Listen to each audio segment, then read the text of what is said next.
नमस्कार।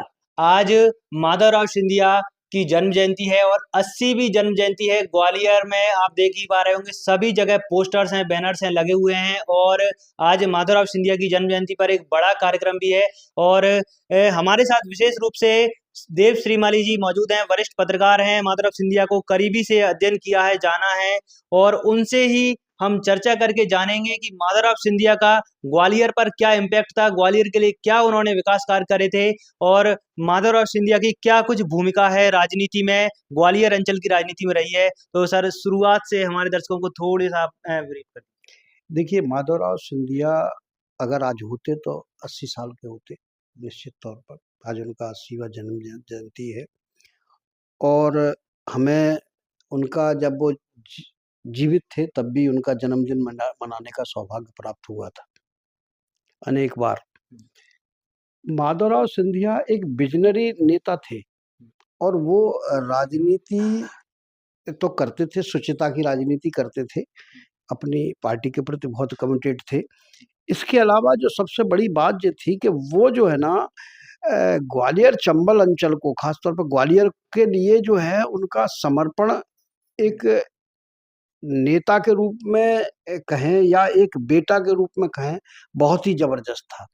और वो जो है उन्हें ऐसा लगता था कि अगर ग्वालियर में कोई चीज़ कम है तो वो ज़िम्मेवार है और उसको होना चाहिए और अगर नहीं है तो वो उसे अपनी कमज़ोरी मानते थे या अपनी खामी मानते थे।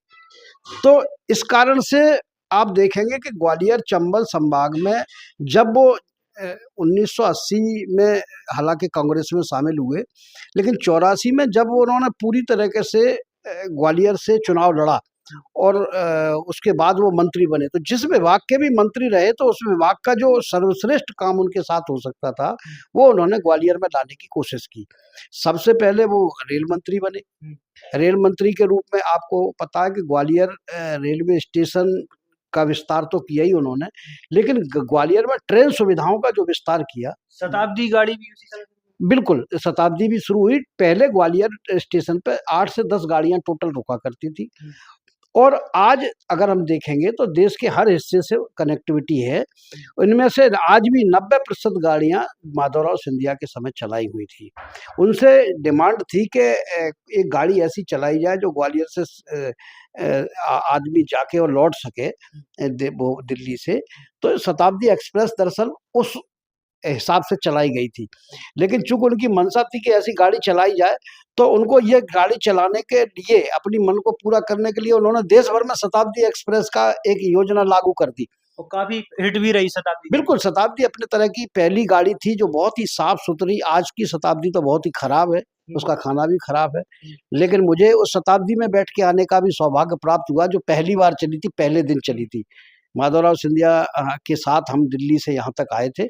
उसका बहुत ही ज़बरदस्त स्वागत हुआ था, स्टेशन सजाया गया था और सैकड़ों नहीं हज़ारों की संख्या में लोग रेलवे स्टेशन पर उस नई गाड़ी का स्वागत करने गए थे।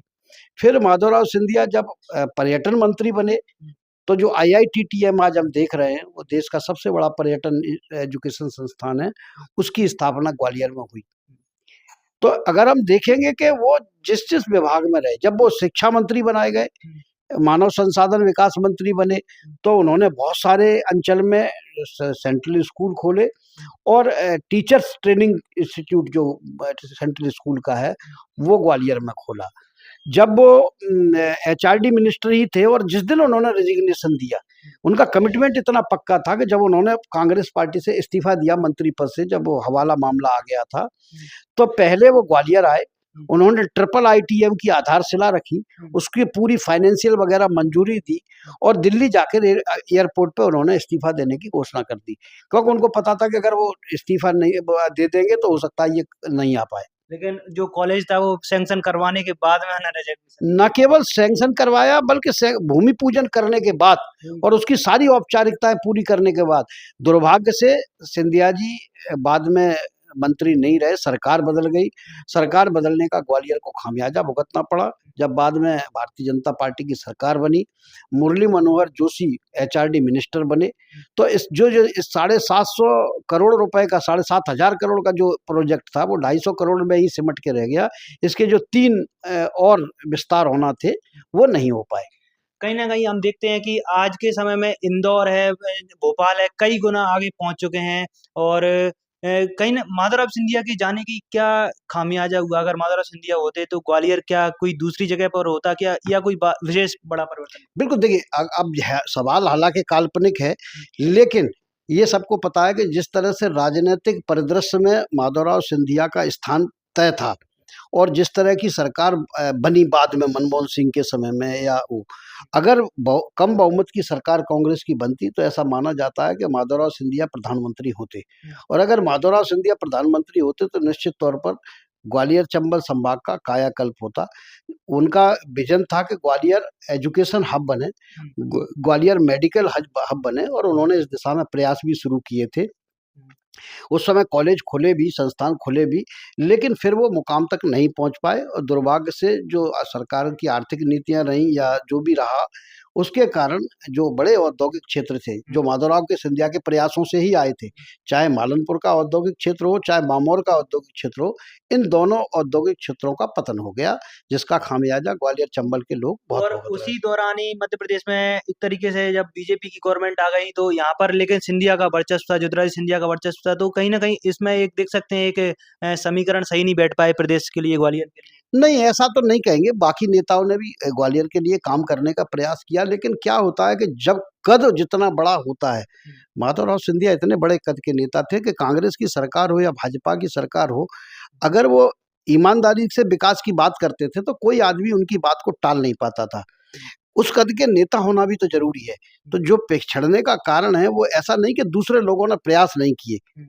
चाहे दूसरे कोई भी लोग बने हों, नारायण सिंह जी जैसे बने तो उन्होंने एग्रीकल्चर यूनिवर्सिटी लेके आए, संगीत विश्वविद्यालय लेके आए, आपके जो ओवर ब्रिज है वो लेके आए, तो ये उन्हीं की देन है।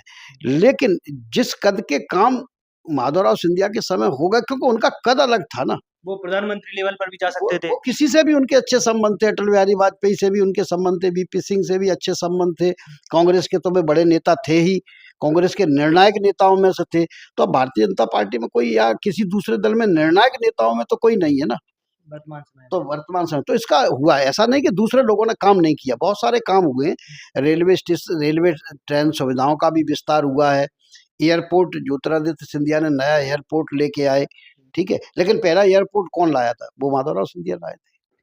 बिल्कुल अब आगे की अगर हम बात करें, जैसे माधवराव सिंधिया की राजनीति की बात करें, जनता से जुड़ाव की बात करें, तो उसमें ऐसी आपको कौन-सी चीज़ें थी, विशेषताएँ थी जो और राजनेताओं से थोड़ा उनको अलग बनाती थी? क्योंकि कहीं न कहीं एक कह सकते हैं माधवराव सिंधिया जब कहते हैं लोग पॉलिटिक्स करते थे, तो आम जनता से उनके विशेष अटैचमेंट था, विशेष प्रेम था हर एक पब्लिक व्यक्ति से। देखिए, बिल्कुल सही कहा आपने कि माधवराव सिंधिया राजनीति में तो थे, लेकिन मिनिमम पॉलिटिक्स और मैक्सिमम सर्विस, इसके आधार पर वो नेतागिरी करते थे कि राजनीतिक बातों को, राजनीतिक विचारों को, राजनीतिक अड़चनों को वो अपनी राजनीति का हिस्सा नहीं बनाते थे, क्योंकि वो जनता से सीधा जुड़ाव रखने वाले व्यक्ति थे, और जिसका न तमाम बार जब वो अटल बिहारी वाजपेयी के खिलाफ जैसे दिग्गज नेता के खिलाफ चुनाव लड़े, तब का रिजल्ट देख लीजिए, जब कांग्रेस से बाहर निकल के निर्दलीय चुनाव लड़े तब का रिजल्ट देख लीजिए।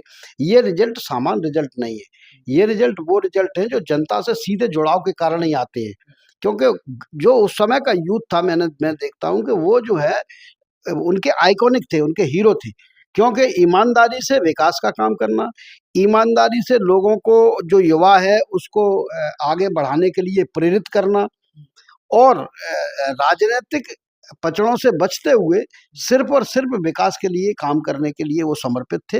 यही कारण है कि वो अजातशत्रु माने जाते थे। जब उनका निधन हुआ, तो भारत की पूरी मंत्रिमंडल, भारत के ऑलमोस्ट सभी मुख्यमंत्री और भारत के पूरे सांसद जो किसी भी दल के हों, सभी इस ग्वालियर में आए थे।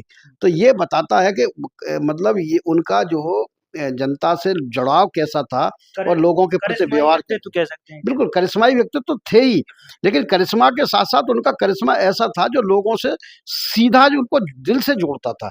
क्योंकि करिश्माई व्यक्तित्व वाले आदमी का ज़रूरी नहीं कि लोग दिल से जुड़ें। करिश्माई व्यक्ति तो जादूगर भी होता है, लेकिन जादूगर से लोग दिल से नहीं जुड़ते। जो माधवराव सिंधिया ऐसे विरले नेताओं में से थे, जिनसे लोग ग्वालियर चंबल के निश्चित तौर पर, चाहे किसी भी दल के हों, किसी भी विचार के हों, माधवराव सिंधिया का आदर करते थे और माधवराव सिंधिया का भरोसा भी करते थे। बिल्कुल। और चलते-चलते एक और मेरा आखिरी सवाल रहेगा, आपने माधवराव सिंधिया को करीबी से देखा है, जाना है, बातें भी की हैं खूब। कोई ऐसी विशेष बात जो आपके ज़हन में आ रही हो, कुछ ऐसी बातें जो उनकी आपको बहुत अच्छी लगती हो, कुछ भी ऐसी आप हमारे बारे देखिए, सबसे बड़ी बात तो ये थी कि वो जो है अप जनता से सीधा संपर्क रखते थे, में? ठीक है? जब वो शनिवार, इतवार को ग्वालियर में रहते थे, तो उनका दरवाज़ा सबके लिए खुला रहता था। वह बड़े पावरफुल नेता थे। क कल तब के कलेक्टर, एसपी अधिकारी भी वहाँ खड़े रहते थे, लेकिन वो उनसे सबसे आखिरी में मिलते थे वो। हुँ।